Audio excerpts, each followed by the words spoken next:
I don't know about you, but that was some of the best racing I've seen. That's just me. It's my opinion.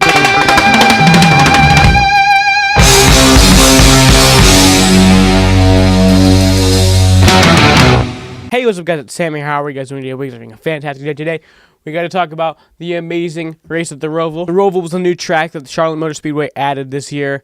It's still Charlotte Motor Speedway, but they added it in a road course that the other, like the sports cars would drive on, but they still had to design it. So I think they ran a race at like the Charlotte ROVAL in 2000. On Racing Reference, it said there was like a race in 2000 where they ran the Charlotte ROVAL.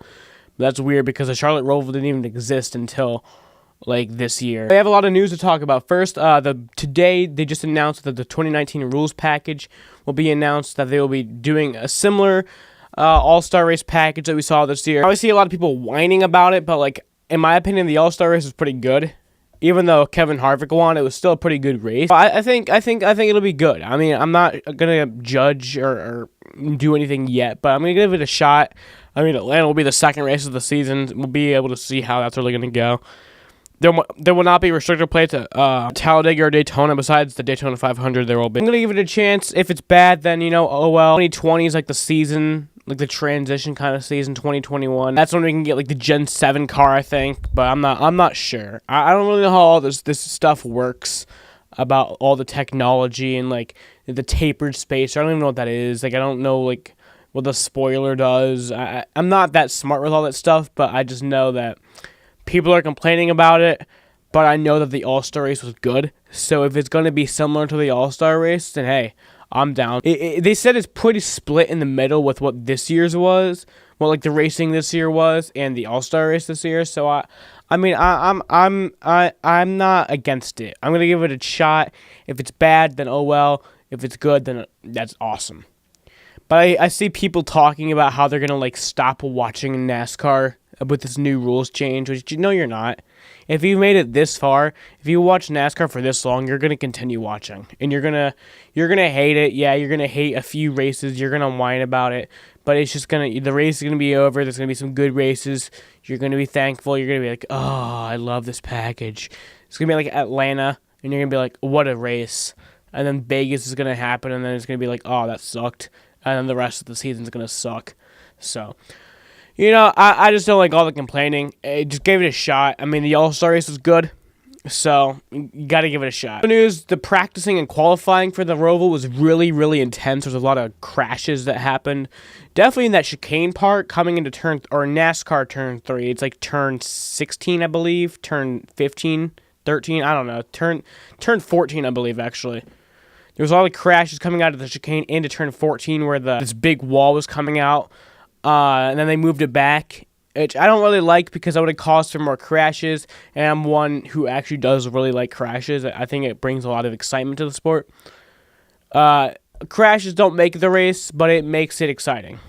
It can help. It wasn't needed for this race, but it definitely would have been more of our expectations. Also, in other news, I don't really like talking about the other series, but Hailie Deegan won her first K&N Pro Series race, and she's the first driver to do that in 30 years. So that's pretty cool. I still don't know how to like explain the K&N Pro Series to people, because it's like the Xfinity Series is like the minor leagues, like you still kind of care about it, but you don't really.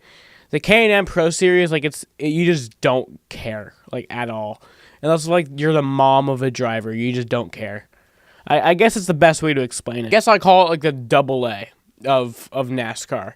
Like the Truck Series and Xfinity Series is like AAA, and then the Cup Series is like the MLB. I guess that's how I'd explain it. So yeah, she won a NASCAR race, so that's pretty cool. Congratulations.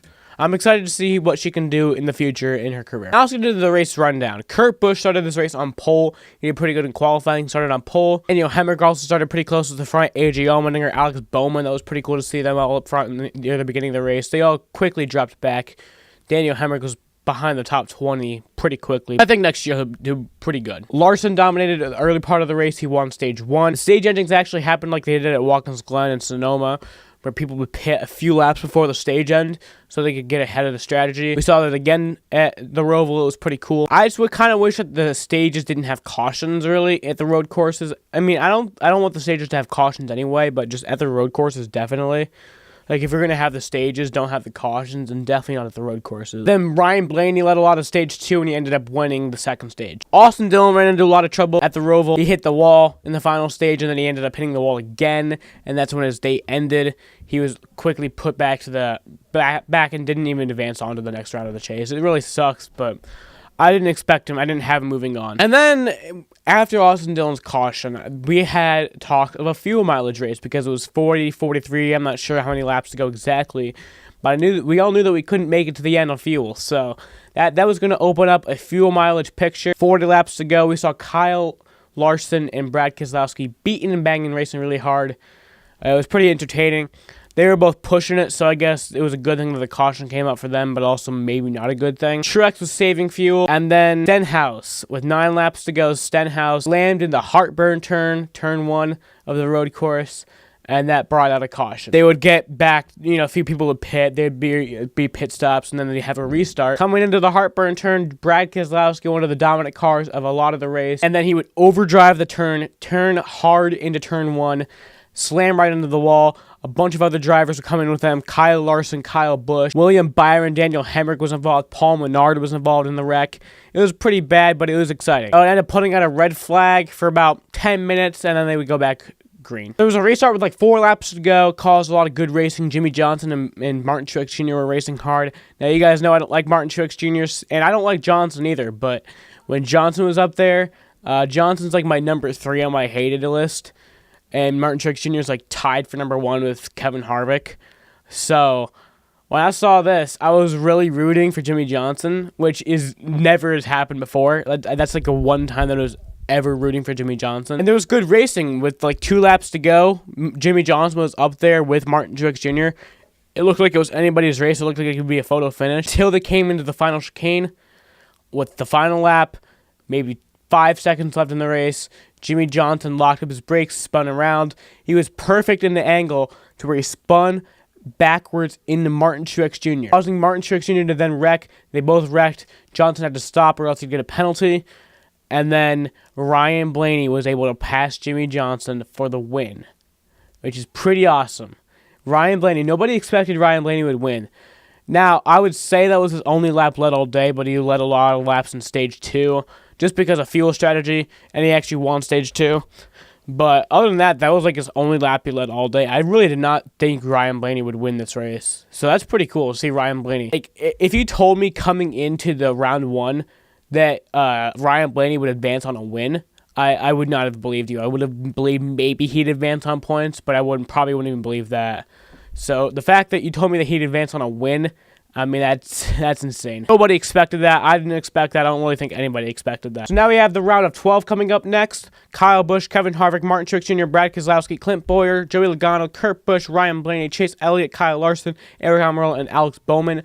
Those are the guys who are still on. Jimmy Johnson, Austin Dillon, Denny Hamlin, and Eric Jones got cut off. I did not expect that Denny Hamlin would get cut off. I predicted in my Chase predictions video that Eric Jones would move on to the second round.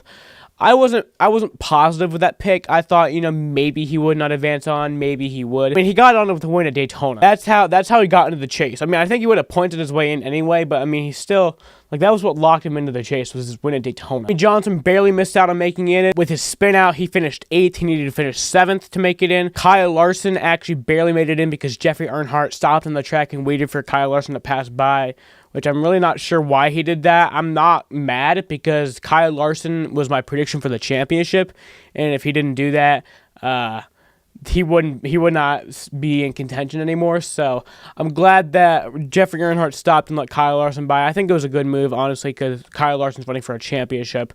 He has a legitimate shot at it, I still believe. Jimmy Johnson, I don't really think he'd have a great shot at the championship. So,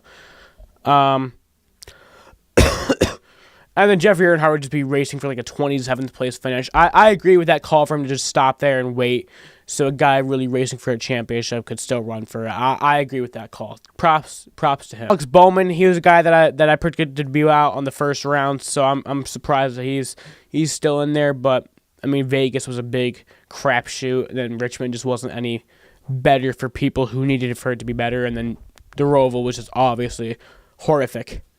coming into the ROVAL, you knew that Denny Hamlin was not going to be moving on. Like, after qualifying, he started like 30th. You knew he would not be moving on. Eric Jones, too. He was crashing in practice and everything.